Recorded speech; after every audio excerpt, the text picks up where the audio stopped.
With that, I'm very excited to get a chance to introduce our keynote speaker. Rami Nasser, he's an expert in AI and emerging technologies. He's really a futurist by trade, but when I was meeting Rami, I didn't actually know what a futurist was, but when you get a chance to talk to him for a few minutes, it really starts coming together. And he actually was telling me last night at dinner about a great book he found at his kid's school, that it was a futurist through the eyes of a 3-year-old, and it was a picture book. And he said when he got to the end, he goes, that was probably the best book that I've ever had that explains what a futurist was. He won't be doing that today with us, but Rami really, he looks at AI and emerging technologies, but he looks at it a lens a little bit further than the rest of us. He's the author of AI Product and Design Handbook. He's also a former innovation executive at Mattel. So you know that he really loves speaking because he used to make toys, and now he's a public speaker. So, and he told us last night, actually, Mattel used to send toys to his house. He's had a very cool career. And so with that, I'm really excited to have Rami come up and join us and talk here this morning. Thanks, Dave. That's a great intro.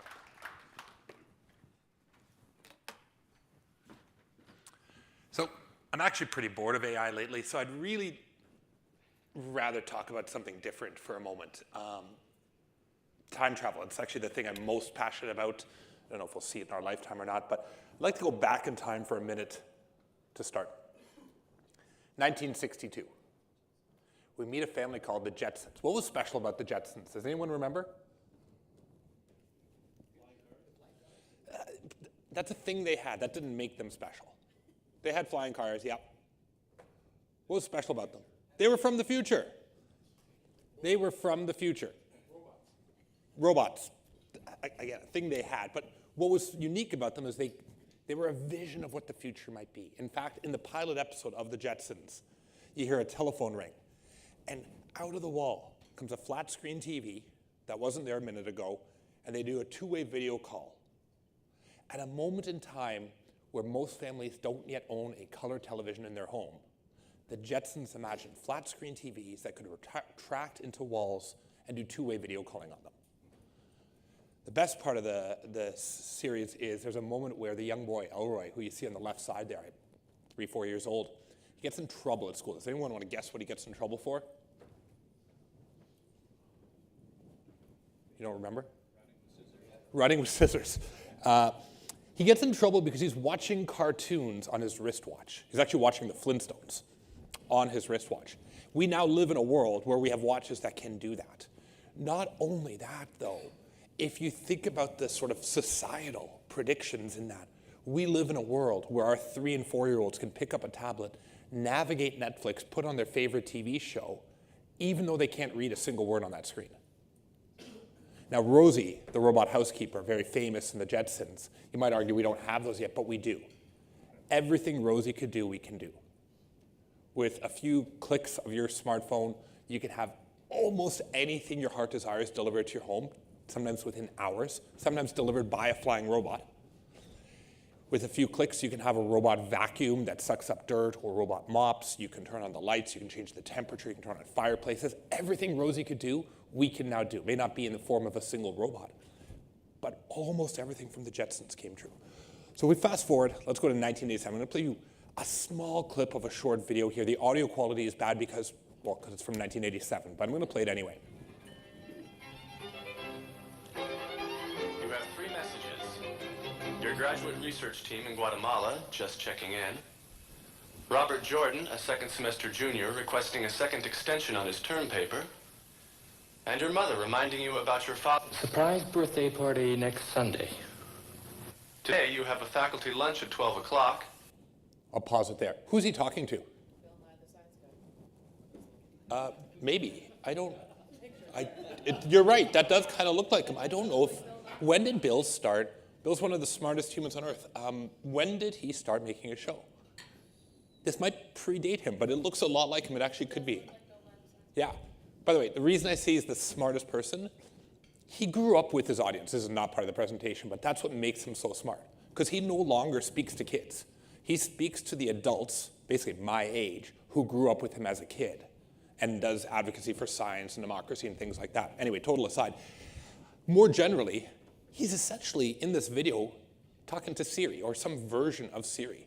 This video imagines a foldable flat screen tablet device with a touch interface that has some sort of AI avatar voice assistant built into it. 1987, Apple made this video. They called it Apple Navigator. It was never a real product. It was more of a concept video. This video came out 20 years before the first iPhone was launched. We're really good at imagining the future. We always have been. One more date I want to share with you. 2009, a Canadian science fiction author named Robert Sawyer publishes a trilogy of 3 books, the WWW trilogy, Wake, Watch, and Wonder. Now, in this first book, Wake, it's so called because an AI wakes up on the internet.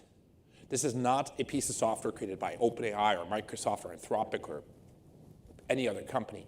It just sort of emerges. It's just kind of imagining a world where the underlying fabric of the internet becomes sentient. And it's a young girl, 12, 13 years old, who lives in Waterloo, Ontario, who is the first person to discover this AI. The reason she does is because she's blind and she uses an accessibility device. And it's that kind of interesting, unique way of interacting with her computer that lets her notice this thing. So the two of them become friends. And in the second book, you get an antagonist coming along. And the book, again, was predictive not just of technology, but somewhat of the society we live in today, because the bad guys in the second book are, of course, the Americans. The NSA comes in and wants to shut this thing down because of our favorite line, national security. So she and the AI decide, we have to find a way to explain to the world that you exist for the good of humanity. So the AI goes away and thinks for a bit. And what it does that day is it decides to research cancer. It reads every journal article, every academic study, every drug trial, every publication ever done by humanity in cancer. It reads more information than this room could collectively read if we did nothing but read for the rest of our natural lives. We still could not consume all that information. It digs into all that information, and that night it hacks into the Globe and Mail, the Wall Street Journal, the New York Times, every newspaper in the world, so that everyone on Earth the next morning wakes up to the same singular headline: a simple cure for cancer. Now, I don't think that Sawyer was saying that there is such a cure, nor was he saying that AI will necessarily solve this problem. I think what he's trying to get at is, what if we lived in a world, what if we'd already solved it, and we just didn't know, because there's too much data, too much information, too much isolated research happening in every part of the world, that there was no way to comb through all that data all at the same time and uncover a needle in a haystack hidden in an even bigger haystack. Fast forward 16 years to the world of today. Not only do we have at least the starting point of that technology, you all have it at your fingertips. The tools of today can take more information that you can not necessarily read in your lifetime, but certainly more than you can consume in a short period of time, and synthesize it down, uncover meaning, uncover insights, uncover needles in a haystack, uncover anomalies. We are living in the imagined future of science fiction writers and technologists of the decades past. So what I'd like to do over the next 40 or so minutes with you is actually build a little bit. Dave, you did a great job in the introduction, because I think you framed technology as not really a technology problem. It's a leadership problem. In fact, I haven't actually had time to really digest it yet. Yesterday, I came across a wonderful HBR article. You've all seen those garbage studies that say 78% of AI initiatives fail, or 72% of AI things flop. There's a really one, I can't even give you the URL because I just read it yesterday and I haven't had time to really consume it and dig into it and the meaning, but it goes all into the behavioral aspects, and it basically argues that it's a leadership failure. When new technologies fail within an organization, it's because we are not doing the mindset and behavioral shifts within that organization. So I want to talk about how we do some of that. I should introduce myself first. I'm Rami. That's not me. That's Riley. I always find it weird when speakers have a picture of themselves because they're standing right up there. So he's much cuter than me, has more hair than me. I'm going to see him later today. I'm very much looking forward to that. I run a couple of companies, one called 1,000 Days Out, one called 0 to 1 AI. In a past life, I did at one point have a real job or something approaching it.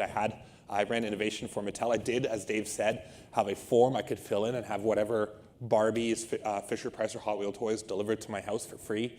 I was very popular with my older son at the time and his friends.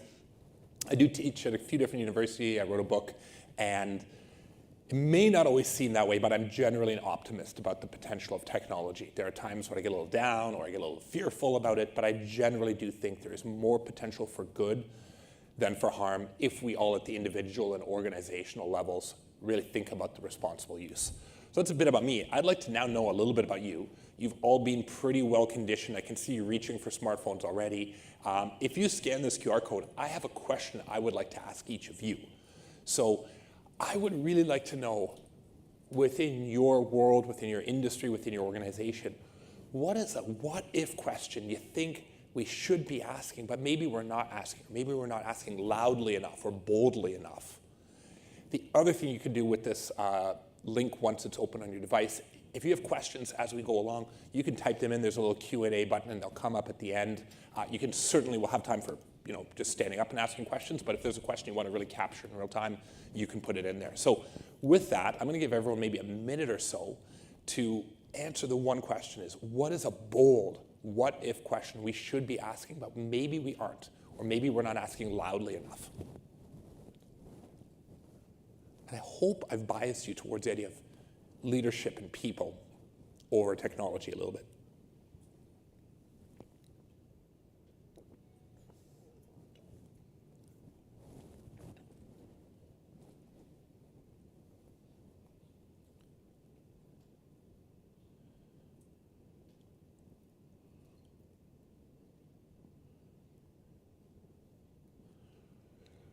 What if we can know it all? What scares me about what scares us about the advancement of technology? What if leaders aren't interested in their role as change practitioners? Interesting. What if leadership trusted their IT teams to balance risk with spend? What's the best This is very interesting. What can we do as humans to save humanity? What if technology displaces humans in the workplace and other parts of society? It's funny, everyone's favorite joke or character just published something yesterday, Elon Musk, about basically saying in the future, no one will have jobs, money will become irrelevant, and we will all live amazing, amazing lives because of AI. Wouldn't it be great if it were quite so simple that just we wouldn't all have to work and money would become irrelevant and we all have infinite abundance? I don't know if it's quite that simple. I'm going to try an experiment here. I'm going to see if it works from my remote. I'm going to try to group these into categories. There it goes. So what it's doing now, it's actually running a language model against your answers just to get an idea of what the common themes are. And I always find this interesting in terms of what did you think about when you answered that question, but also how are your peers in the room thinking about it?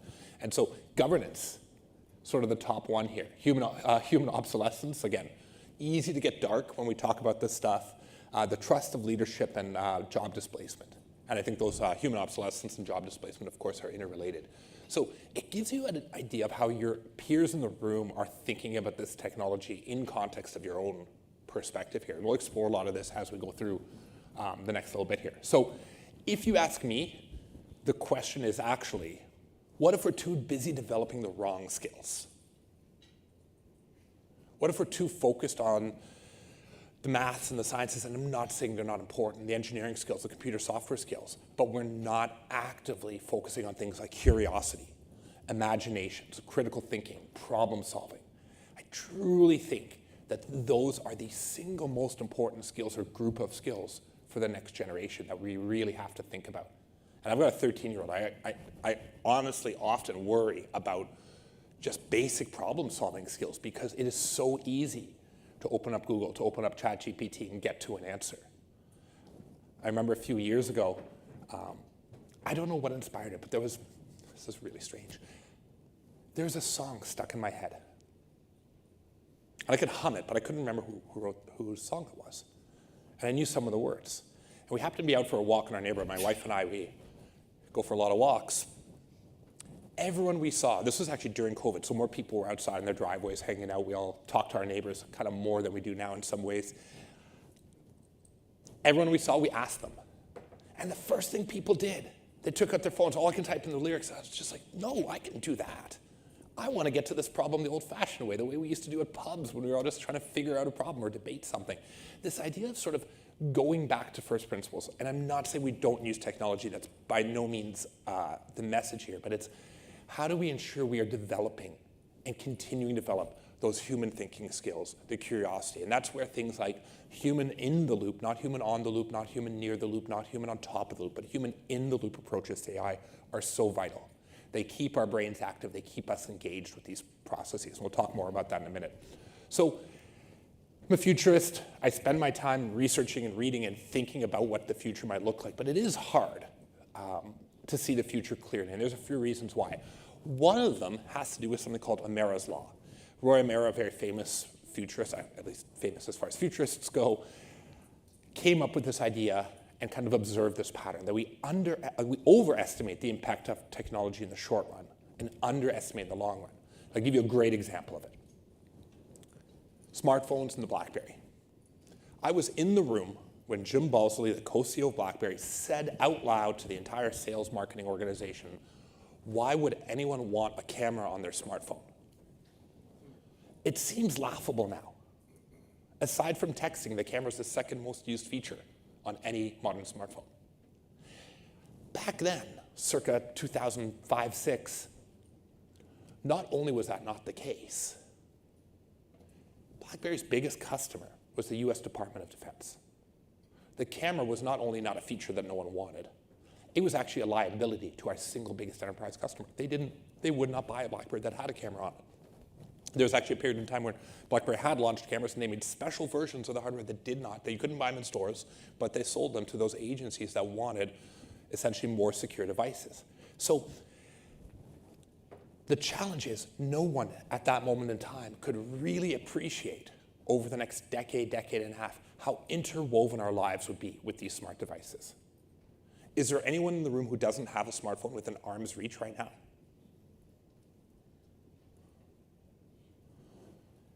You don't have to answer this question, but it's even possible that at some point in your life, you took one of these into a washroom with you. That is a weird thing to do, objectively. That is, humans have existed for thousands of years. We've never needed entertainment during that process, yet we are so interdependent, interconnected with these devices. We underestimated the impact in the long run of this technology. And the same pattern happened with the internet, the same pattern happened with electricity. And the reason I share this pattern with you is that if we take this same underlying principle, this Amara's Law, and apply it to AI, you could absolutely see that we are super hyped up on it. You're at a conference, AI is going to be said 10,000 times today from the stage and in your networking breaks and in your discussions. NVIDIA just beat, surprisingly to everyone in the world, beat their earnings forecast, $57 billion in revenue last quarter, essentially selling AI chips for a company that used to make video game hardware. So if we imagine how overestimated this all is, and there's all this talk of AI bubble, what that really tells us is that in the long run, we might actually be underestimating the impact. We might be underestimating the workforce impact, the leadership changes, the implications to the topics that you mentioned in that first question, right? The topics like, will this displace my job? Will this change my job? Will this change how we run our business? And that's why I come back to these kind of core principles like Amara's Law. So with that, I told you I wanted to talk about time travel. So I want to go back in time one more time. Let me ask you, what happened in 1997? There's no wrong answers here. Well, actually, there definitely are wrong answers. There are just things that didn't happen that year, but there's nothing that's off limits here. It's not a trick question. I'd love to know. I mean, I had one person say, like, I moved to Calgary once in an audience. I was like, okay, I can't fact check that. Someone also said I was born that year. I politely asked her to leave the room. What else happened that year? Google was around then. Yeah, they started in about 92, 93, but they started gaining a little bit more traction and becoming a little bit more monopolistic by the day. Other things, George Clooney was Time Magazine's Man of the Year, and in 97 they called it Man of the Year, not Person of the Year. J.K. Rowling published the first Harry Potter book, and she is now wealthier than the royal family combined. Titanic sailed into theaters and into all of our hearts, but I think what was most interesting was a single game of chess between Garry Kasparov, who you see on the left, and not the guy on the right. I don't know his name. I'm sure he's a nice enough guy. He's not very important in this image. And the reason I say that is that he's not playing chess. he has taken instructions from IBM's supercomputer called Deep Blue, which you see just the interface of. And by the way, that was a very, very modern monitor in 1997. Deep Blue was about the size of a kitchen in terms of the actual computer itself. He was taking its instructions and moving the pieces. Garry Kasparov in 1997 was the world's highest ranked chess player, international grandmaster, and it's the first time in recorded human history that a machine beat the world's best chess player. I'm going to try to convince you it wasn't that big of a deal and it was essentially inevitable. And the reason I say that is Deep Blue could do about 20 billion calculations a second. Now, that's not a really relevant number for anyone here. But what that equated to was calculating approximately 12 moves and counter moves on the board. But not one combination of 12 moves and counter moves, so 24 moves total, but every combination. As in, it could see every possible state that the board could be in 24 moves in the future. In fact, I would go as far as arguing that Deep Blue was not machine learning, it was not AI, it was the closest thing we've ever built to a time machine. It could see the future and just choose the first step in the path towards the future that it wanted. As computers got more powerful, and by the way, if you have a smartwatch, you already have more computing power on your wrist than Deep Blue did in the computer the size of the kitchen. As they got more powerful, we got better and better at this kind of thing. But what's crazy to me is that it took 20 years till we got to another board game. This is the game of Go. This is a perfect literal and figurative mirror image. This is Lee Sedol, a Korean Go player. And he was, in 2017, the world's highest ranked player at the game of Go. For 20 years, we, the collective we, that I'm not part of it, but the computer science, computer engineering community, the research community, tried to go from beating the world's best chess player to the world's best Go player. But they couldn't do it. The reason was it's a much, much harder problem. In Go, it is estimated there's approximately 10 to the 170 states the board can be in. That's a 1 with 170 zeros behind it. That's a 1 with so many zeros behind it that I at one point tried to make this slide with the zeros, and I had to go down to 0.3 or 3-point font to make those zeros fit on the screen. It isn't your brains, my brain, none of our brains can imagine how big this number is. There's only 10 to the 80 atoms in the entire known universe. It's an unfathomably complex game. And so we needed a new way to do it. Just calculating every state the board could be in is not possible. So instead, I won't say we developed deep learning for this, but deep learning, which is a sub-branch of artificial intelligence that is very loosely inspired by our human biology. Each of you has approximately 86 billion neurons in your brain. You have trillion interconnections between them. Deep learning tries to model out that same sort of network of intelligence. And through deep learning, what's amazing is if you watch the documentary about this game of Go, which is freely available on YouTube because it was a Google algorithm called AlphaGo, so they went on YouTube and they've published this documentary, which, by the way, it's not as boring as it sounds. It's really boring. Let me be direct here. I'm saying it's not as boring. So if you're really interested in AI or really interested in the game of Go, it's watchable. If you're not, definitely don't watch it. But there's an amazing moment in the documentary. There's a moment where the commentator says, right after the computer does a certain move, rookie mistake, no one plays that strategy anymore. Lee's definitely going to win this match. 17 moves later, 17 moves is not very much in the game of Go. Lee resigns because he realizes it's now mathematically impossible for him to win. So what happened? Neither Lee, nor the commentator, nor any known person in the history of the game of Go, which has been played for at least 4,000 years, had ever tried that strategy before. It had developed a new strategy that we had never thought of before, that no one saw coming. It wasn't brute force like it was in the Deep Blue match against Garry Kasparov. It was a new strategy, a new way of thinking. I want to tell you, with your permission, I want to tell you about one more board game. I play a lot of board games. Has anyone here heard of the game Diplomacy? Yeah. Okay, one person. There's always one.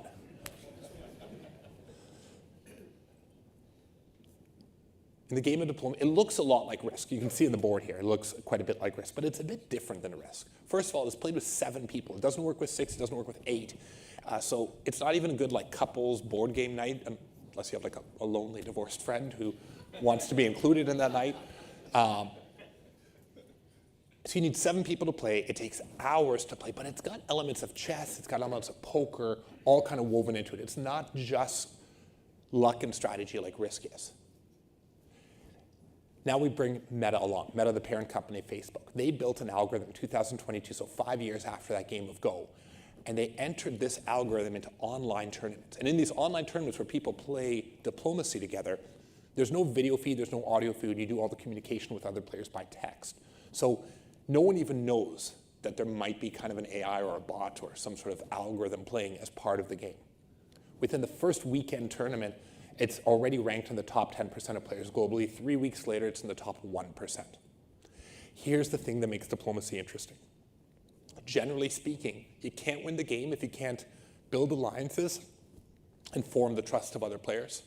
And you really can't play the game if you're not willing to lie and deceive, to break that alliance when you have your opportunity to make your move. The algorithm learned how to do both. It could build the trust of other players better than 99% of the people out there, and it could lie and it could deceive. So now if we add this up, we have the sheer computing power of Deep Blue. We have the logical reasoning and strategy of things like AlphaGo and deep learning. And then through large language models, we now have a foundational understanding of human language and thereby, in some ways, human behavior. And we add that all together, and that's the world we live in today. The world of, I hate the term generative AI or Gen AI. I think it's a very, very narrow view of the world of AI, but it is what we call it, at least for now. A world where I can type, make me an image of Gary Kasparov playing chess against a robot, and I get this. I took this, or I created this illustration about 2 years ago. It is not photorealistic. I can make photorealistic ones today. But I kept this one because it is so representative of the world of AI. It does look like Gary Kasparov the way he looks today. It got the robot, it got the chess right, but you can check Google if you want, you can ask ChatGPT if you want. I promise you, Gary Kasparov does not have 6 fingers on his right hand. Call it a hallucination, call it an error, call it an inconsistency, whatever label we want to give it. These tools are not perfect. They make mistakes. We won't go into the math or the science of why those mistakes happen. They're actually not really mistakes. They're just kind of, they're foundational to how these tools actually work. But I keep this image as a reminder to me and a reminder to audiences. We cannot fully trust outcomes of machines, at least not at this moment in time. And I'm not saying be distrusting. I'm saying let's be skeptical. Let's keep the person in the loop with how these tools work. And we'll talk about a couple of methods on how you can do that in a second. So the world of today, AI today, is changing very quickly. The first thing is ChatGPT became a publicly known thing on November 22nd of 2022. So it's essentially 3-year birthday next week, in a couple of days from now, in fact. It is only 3 years old, and yet it has completely transformed so much of our business already. And when I talk about ChatGPT, I'm actually referring to large language models or foundation models in general. I say ChatGPT the same way you might ask for a Kleenex when you really want a facial tissue. Fun fact, Kleenex doesn't sell in Canada. You cannot get a Kleenex in Canada. All you can get is different brands of facial tissue, but we still call it Kleenex. When I say ChatGPT, I'm not picking on OpenAI. Typically, I'm talking about large language models. I'm just using one brand. The difference is now it is at each of our fingertips. It is essentially free to use, and it is absolutely accessible to everyone within your organization. Whether you allow your people to use it or not, I tell you right now, they are using these tools. So it's about, again, rethinking that leadership role and that mindset shift. The other thing that's happening right in front of our eyes right now is that these tools are going from being kind of call and answer systems to systems that can create, that can generate new things, that can reason, that they can essentially think the way we do, at least in a version of thinking that machines do, and they can act, right? We call them agents or agentic AI, whatever you want to call it. We're in the early days of that. There's a lot of hype around that stuff.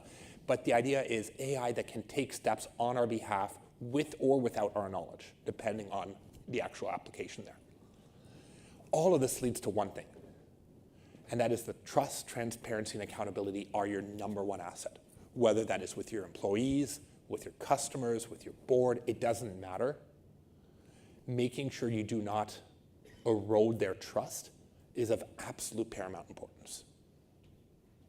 We all know that trust takes a long time to build and is very, very quickly eroded or lost after some sort of breakage. And there are tons of examples of what happens. People still refer to the Microsoft Tay chatbot, which was pre-ChatGPT world. It was about 7 years ago. This chatbot went and spat out all this anti-Semitic, anti-Holocaust, all this crazy, crazy stuff. People still today refer to Microsoft Tay and how much Microsoft broke the world's trust with that.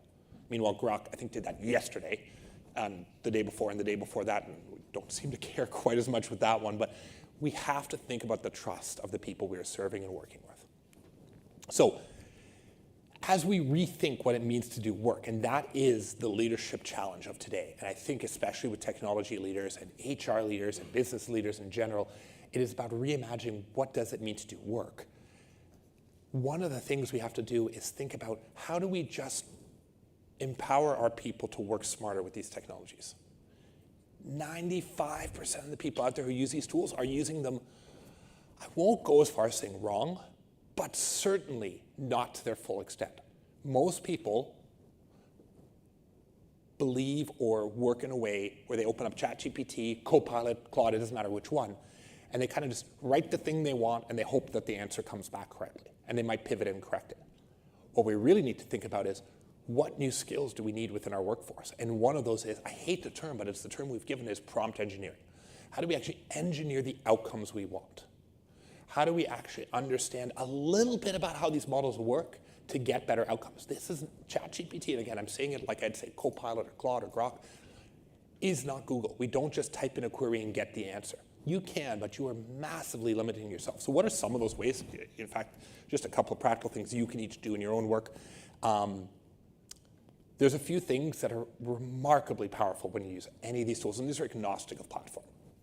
First thing you can do, give it a role, give it a persona. What I mean by that is, let's say you work in the marketing world and you are describing a new feature for your blog or for a newsletter that you're launching, or a new product, new service, new offering. You can say, hey, we're about to launch this new feature on our platform. Please write me a 200-word blog post. And it'll do an okay job.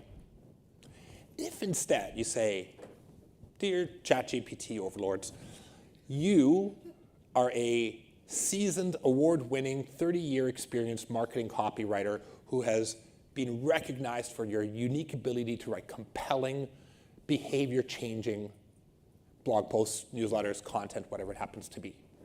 And then you give it the same part of the prompt where you extracted what you want out of it and you describe that feature, it will write objectively better copy for you.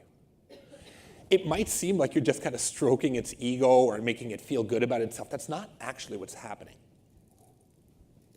What you're doing when you assign a persona, assign a role, is that you're giving the tool a whole bunch of context about the problem you're trying to solve. So it actually has a richer starting point from which to solve that problem for you. It is really easy to do. The other reason, actually I'll tell you about the other reason in a second. The second thing you can do, which I kind of hinted at, show it examples of what good looks like. That could be examples of, hey, like I'm really inspired by this, if we stick with the marketing copywriting piece, I'm inspired by this company's blog. Or I want this in 173 words or less, and I want it with bullet points as opposed to long paragraphs. I want it written for an 8th grade reading level. I do a lot of work in clinical research, clinical studies.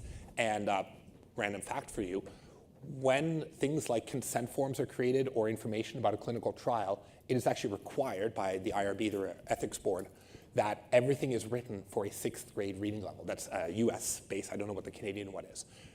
We now have the tools to do that kind of stuff for us incredibly well. So give it examples of what good looks like. Tell it what you're looking for instead of iterating back and forth.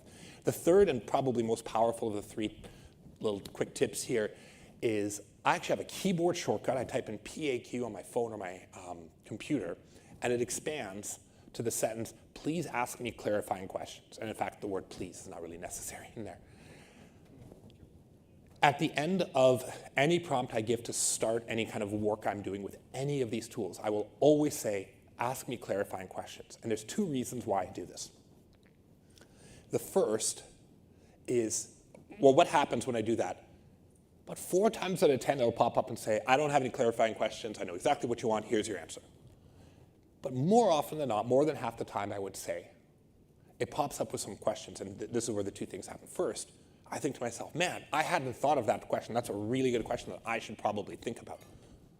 It keeps me more engaged in the process. It keeps me from essentially being a brain-dead zombie typing commands back and forth, and we'll talk about that in a minute. But the second thing that I think is more important, imagine it asks me a question, something like, would you like me to go left or right? As I work through the answer here. And I think to myself, do you ever say the sentence, think to myself? The only person you can think to is yourself. I always catch myself doing it. I think, I'm so happy you asked me this question, left or right. I want you to go left, but I'm terrified at what output you would have given me if you had assumed right. When you do the clarifying questions, best practice or tip, what ends up happening is you get visibility into the assumptions that the model is making as it thinks through your answer. And that is vitally important, because then later on, when you get that answer and you have to present it as part of an executive summary or a leadership report or to your people, you actually know how it got there. You actually have some insight into how this black box worked. And sometimes I think, man, if you had assumed the other, I might have taken that answer, but it would have been wrong or incorrect or misleading in some way. And so when you ask it for clarifying questions or to tell you clarifying questions, you get some insight. So those are just three. I made a little cheat sheet. If you want to grab it, there's absolutely no pressure. And I can share with the conference organizers to distribute afterward as well. But with about 8 or 10 of these different things with kind of descriptions of like, just write this sentence. There's a whole bunch of others. And honestly, if you want to get better at this, go on YouTube and find like ChatGPT influencers. Apparently that's a job now. There's amazing videos about, little hacks and tricks you can use. And I tend to watch a fair number of those. And the good news is Google's algorithms are terrible. All you have to do is watch one once and your entire feed will be that kind of stuff for the next few weeks. But there's some really good stuff out there to just get better at using the tools we have today. And I think that is a really powerful thing. It lets us get more value from it. And this is part of letting our people, letting the teams you lead and support explore and experiment with these tools. So what does it mean to be a leader in the age of AI? Well, I think there's one more piece of this that is important. I kind of hinted at it a moment ago. There is a cost to this, and I'm not talking about the $20 a month line item per user, or whatever that is per license. But there is an impact to people. There's a price of doing things more easily. MIT Media Lab just this year did this study. They had 54 people in 3 cohorts. They came into the lab, and what they'd asked them to do is write an essay on a very simple topic that everyone knows about, I don't know, tablecloths. In the 3 cohorts, one cohort had to do it kind of just on their own. One cohort got to use Google to ask questions or do some of the research. One cohort got to use ChatGPT in any way they wanted. People, I didn't mention this, were hooked up to EEGs, electroencephalograms, and afterwards also went through fMRI, which is functional MRI. Basically, the team was watching their brain activity while they were doing their essays. You can probably guess where this is going. The people using ChatGPT were basically brain dead during the process. They weren't activating the critical thinking, the problem solving, the reasoning parts of their brain while they were using it. That shouldn't surprise you. What surprised the researchers was that when they brought the same groups back a week later and they shuffled them, the people who had previously used ChatGPT, who were then asked to write an essay manually without that tool, and this was on topics that everyone could talk to speak about, wrote objectively worse material. They had third-party groups evaluating the essays that they wrote. They blinded, so they didn't know who wrote what, and the scores on those essays were significantly lower. So it was a lasting impact on their brains. Now, if you go to the website for this study, there's a preamble of the talks, and basically says, dear media outlets, dear futurist public speakers, please don't go around telling everyone that ChatGPT makes you dumb. It's not as black and white as that. But, and they'll say it was a very small study, it was a single study, but then you go into it and you realize there is an impact here. And to me, it's not about does it make us dumb. I think that's overly simplistic. I think that's fear-mongering. I think that's clickbait. But I do think it's incumbent on leadership to think about what is the impact to people. So this is where clarifying questions and those other tools come in.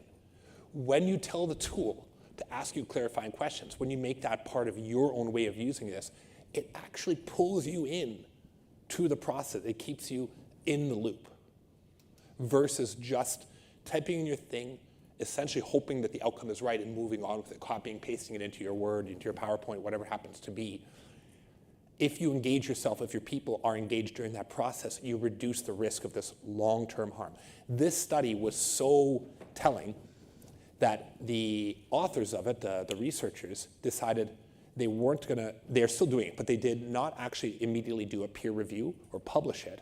The first thing they did was they released the results publicly, and they called all the participants because they felt an ethical obligation because of the damage they had done to their brains.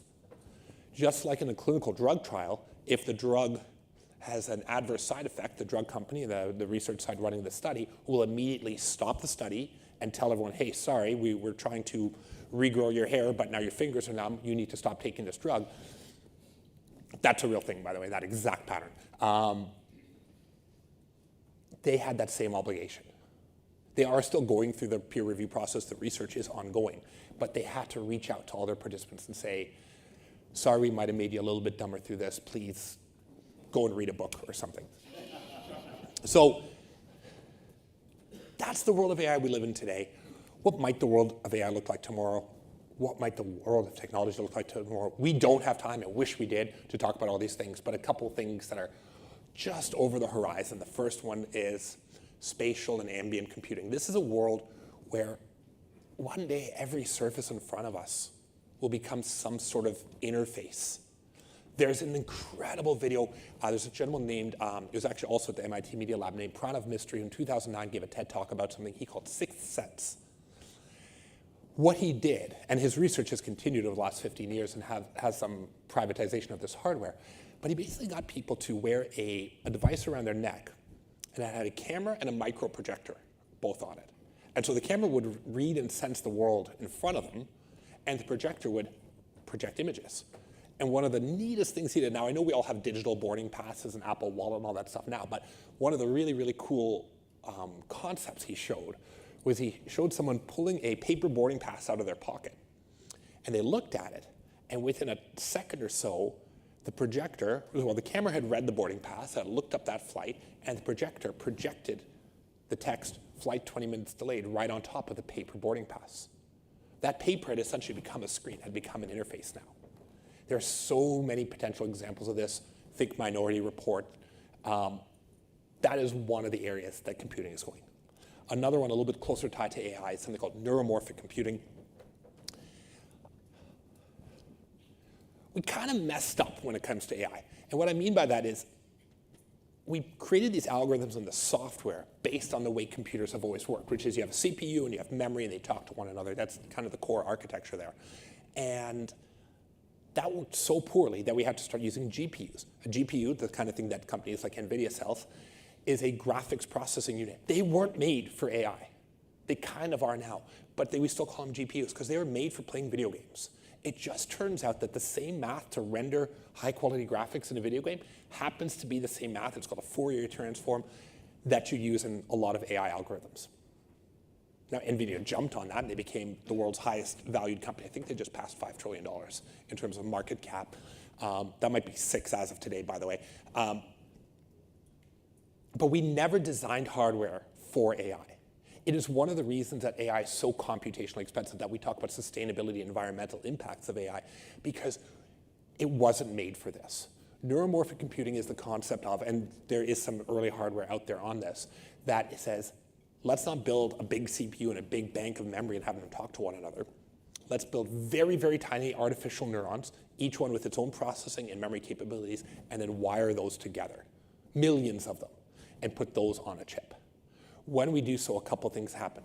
The power, electricity, energy usage for the same level of capability goes down by about 2 orders of magnitude. So it goes down to about 1% of the energy used today. The second thing is the processing speed gets so fast that AI, just like we can learn and adapt in real time.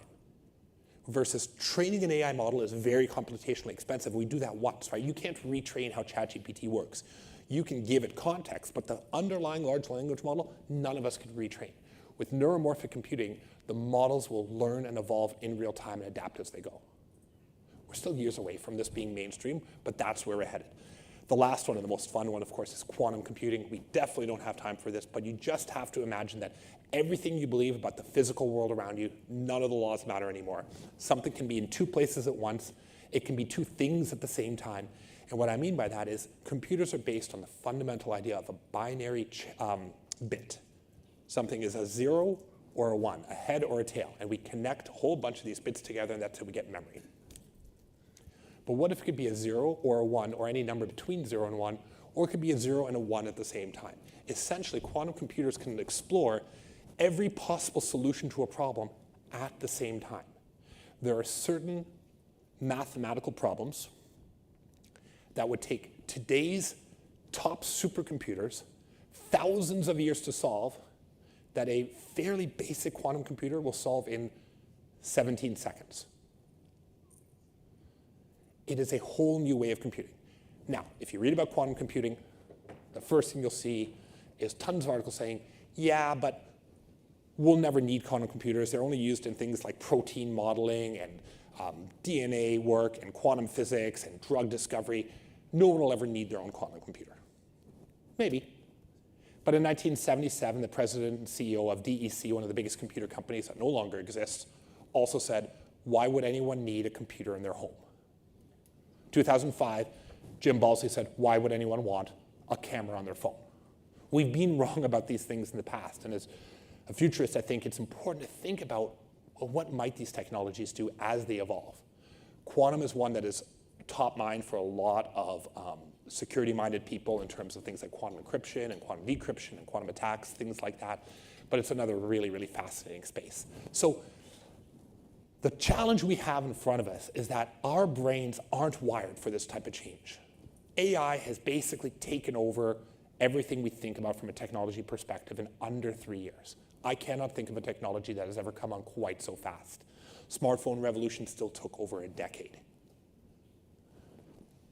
On top of that, we have organizations and governments and legislative and regulatory bodies that are slow. They are medieval by their very nature. They want consultation and agreement and alignment and all of these things, but they can't adapt at the pace of the godlike technologies. By the way, when Edward O. Wilson said this, it was 2009.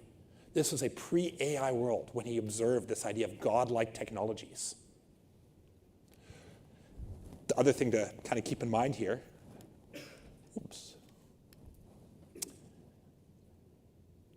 we are now closer. We are living in the future. We are closer as of July of this year to the year 2050 than the year 2000. And I don't think the year 2000 seems all that long ago. Like, I still remember it. I'm 44, almost said 45. First time I've ever rounded up. I can remember the year 2000. And so the year 2050 is not as far away as we might think it is, as futuristic as it sounds. So we have to think about what's stuck in the past. I don't want to do this poll because I want to make sure we have some time for Q&A here, but it is worth thinking about what parts of our organizations, maybe just a thought experiment for you, still feel like they're rooted in the 20th century and not in the world of 2030, 2040, 2050. Is it how we make decisions? Is it how we manage people? In fact, Microsoft just announced a new, essentially, and I haven't read much about it because it just came up yesterday, but a new tool that essentially is meant to be for HR leaders to manage agents the same way they manage people, almost like an HR dashboard of the agents within your organization. All of this leads us to then thinking about what is the leadership impact? And this is sort of the big, I guess, takeaway here. And I want to share with you an example from the education sector that was personal to me. Last year, I got an email. I won't say which university it was at, but I got an email that went to all faculty. And the headline was something about essentially policing the use of ChatGPT in student work. And it was a set of best practices on basically how can we catch if students are using ChatGPT or other language models to cheat on writing their essays and reports. And I was pissed off when I read it. It felt like a massive failure in leadership in the academic sector to think that way. First of all, you'll never catch them. They're smarter than we are. There are tools out there that will take generated content and make it sound more human. They will go and do things like putting in the odd typo. They'd rather take a little hit on the typo than be caught for cheating. It's a back and forth arms race that no one loses. It's a race to the bottom. But to me, what was missing here was a fundamental question. I ended up going to the board of governors and presenting and telling them, I teach one course at this university. I get, I think, $3,000 a semester. It is totally not worth it, but I like teaching and I enjoy it. So I had nothing to lose. So I went to the board of governors and said, guys, you have this all wrong. We need to rethink this. Maybe it's not about catching students cheating. Maybe it's about teaching our teachers that there's a new way to teach. And that's when I admitted to them, by the way, I use ChatGPT to grade all of their essays. And they were really like aghast. I teach a pass-fail course. Ultimately, I just make a judgment, does the student pass or fail? The grade actually doesn't matter. When I run their essays through my own trained model, it's actually not grading the essay. What it is doing, it is giving me 3 questions I should ask them when they do their mandatory oral exam with me. 2 years ago, I started doing a 5-minute oral exam at the end of the course, and I'm only trying to answer a single question. Did you learn something in this course? And if I feel like you learned something, you pass the course. And I feel like you didn't, you fail the course. It is as simple as that. People have failed. That's different than policing. So I don't care. If you use ChatGPT to write your essay and you worked with it as you worked through it and you still learned something, that's a good outcome to me. If you used it and copy and pasted and I ask you 1 or 2 critical questions about the work you submitted as your own and you can't answer those, it tells me you didn't learn anything. But it took me reimagining my own approach to education and measurement of performance. And I've very strongly advocated that the university take a similar stance, and they're starting to do some of that now through teaching or running workshops for faculty and for staff about AI and about how to rethink it. But I think in each of your roles, it's thinking, what is the mindset shift we have to create within our organization? Maybe it's a mindset shift around experimentation and innovation. Maybe we give people permission to fail more often using these tools in a responsible way.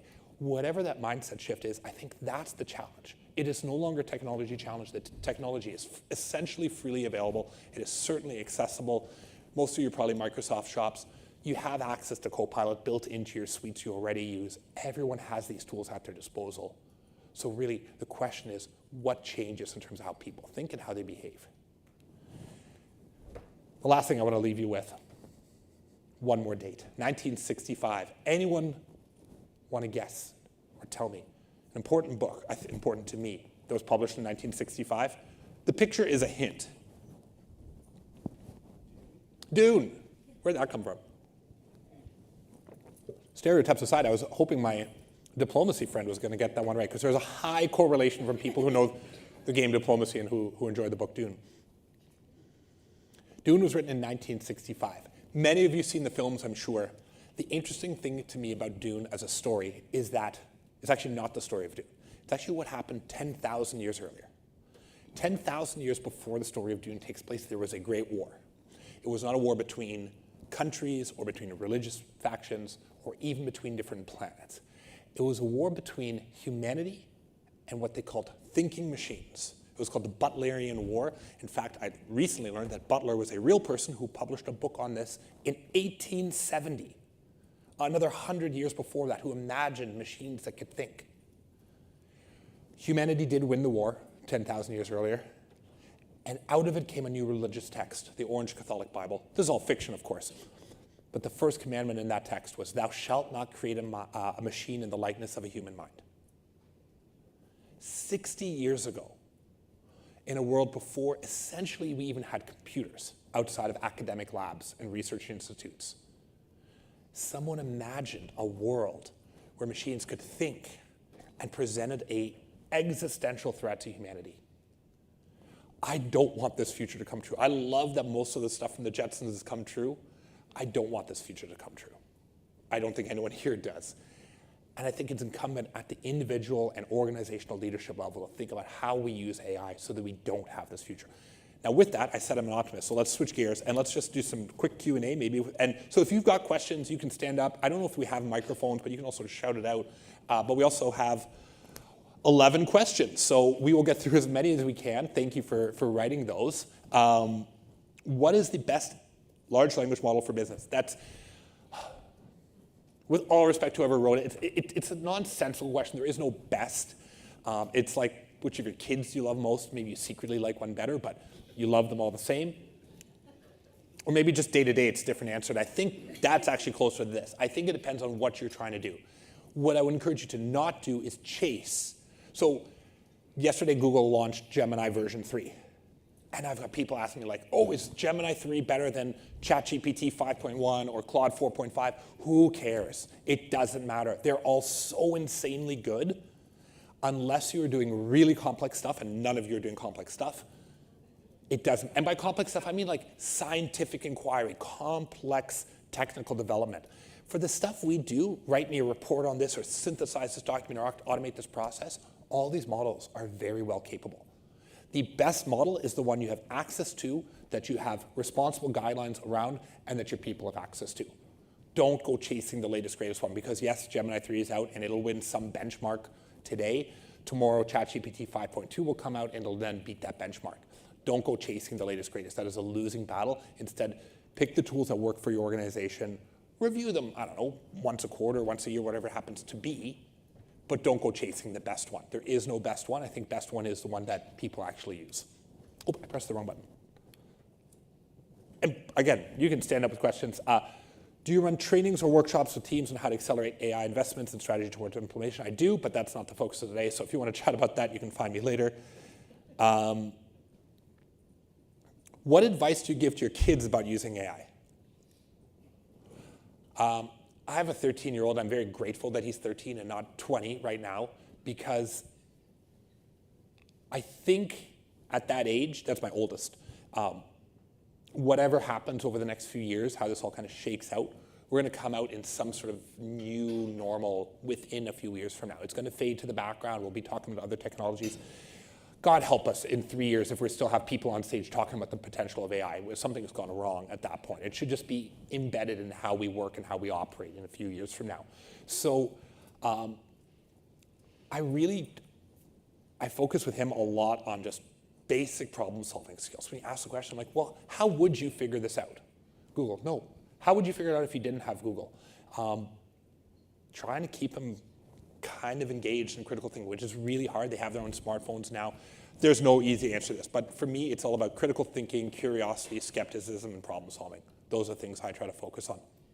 If anyone has better answers, by the way, with your kids know what works, please let me know. What can AI really replace in workforce in 5 years? Again, it's a tough question, because AI, as we call it today, we've had basically available to us for about 3 years. OpenAI existed for a number of years. They were doing R&D for that. Before that, we've had large language models for a period before that. But in terms of mainstream, it was November of 2022. So 5 years is an incredibly long period of time. There are people who will say almost every job, and there's others who will say almost nothing. I think the jury's out on it. But what I do think is it will change every job out there. And I think that is already happening. There's the cliche answer, will AI take my job? No, but someone knows how to use it will. It's been said a million times, that kind of expression. But I think it does ring true, right? It is a new skill. I think that anyone who resists that will have a really hard time in 5 years from now. It's no different. Like, imagine you were entering the workforce or in the workforce around the time that email started becoming kind of a work tool. And you just said, I don't really trust this email thing. I'm going to keep sending inner office paper memos and sending mail to our clients in the mail. I'm not going to do this email thing. Like, how long could you have survived? How long could you have resisted that? And I don't think this technology is all that different than that. Again, feel free to disagree. These are just my opinions here. Maybe we'll have time for one more. How can we bridge the gap between AI? Yeah, please. Can I ask a question? Yes, you can.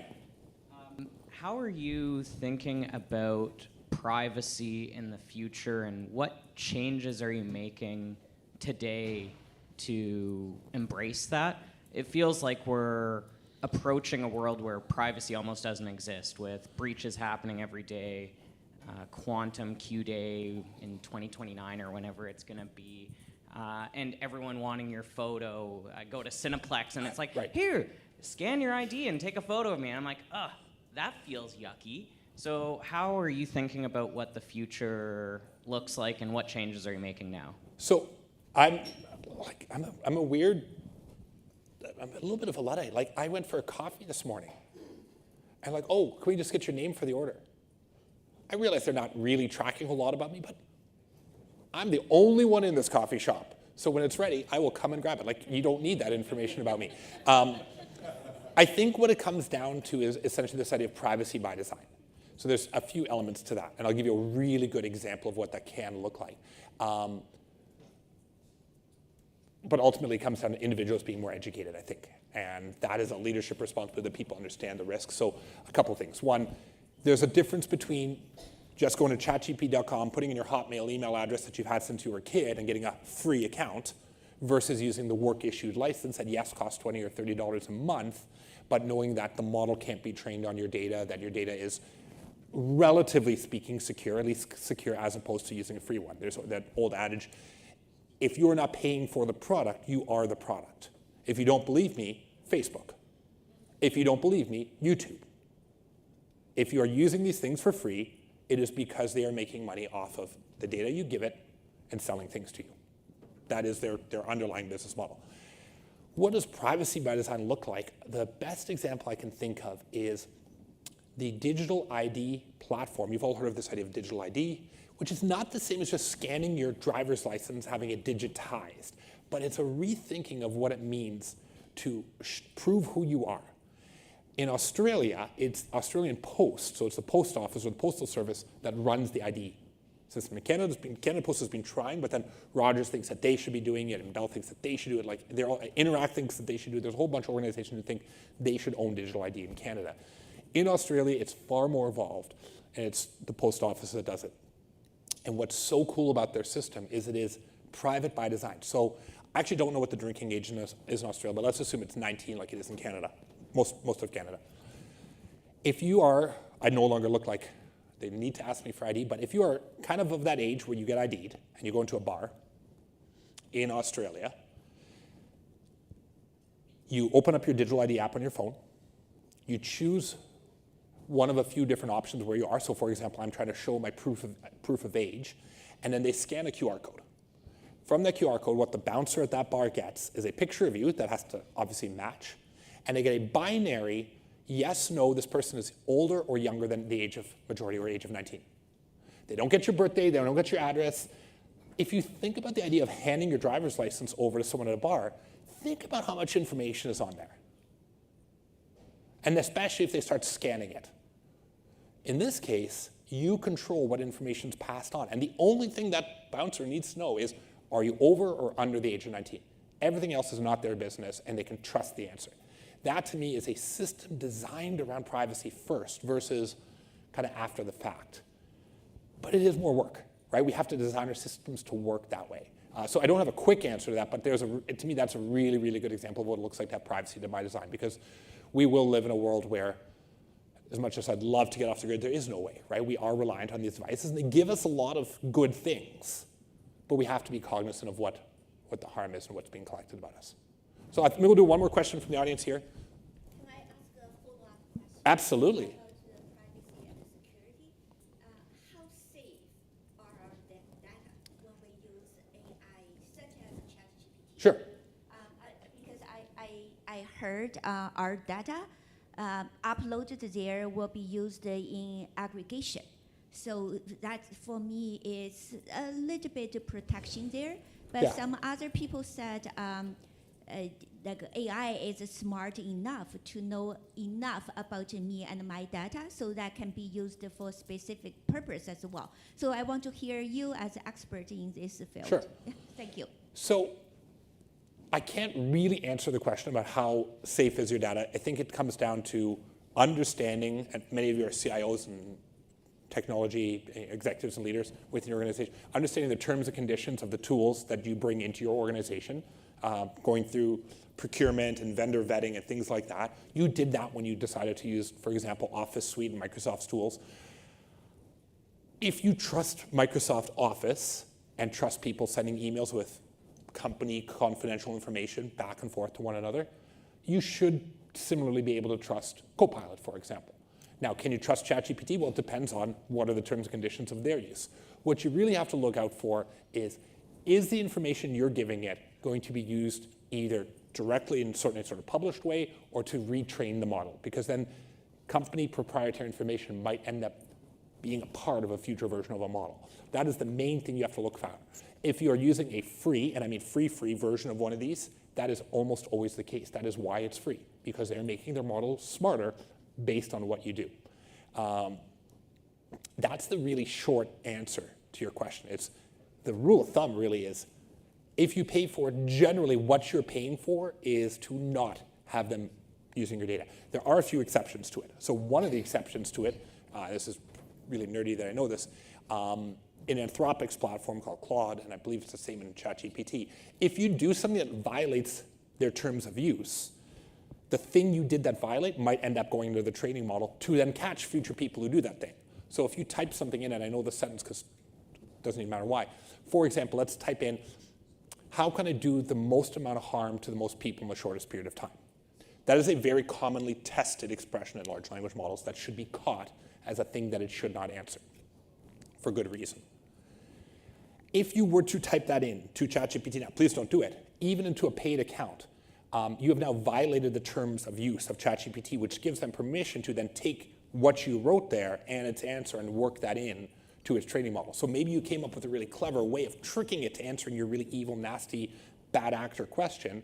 They will continue to learn from that. So there are exceptions, and it's really a matter of understanding, like that's where procurement teams and vendor review and all that comes in, understanding how will they use your data, because every platform will be slightly different.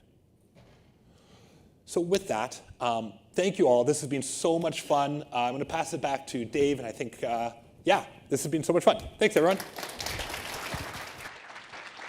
Wow, that was awesome. Thanks so much, Rami.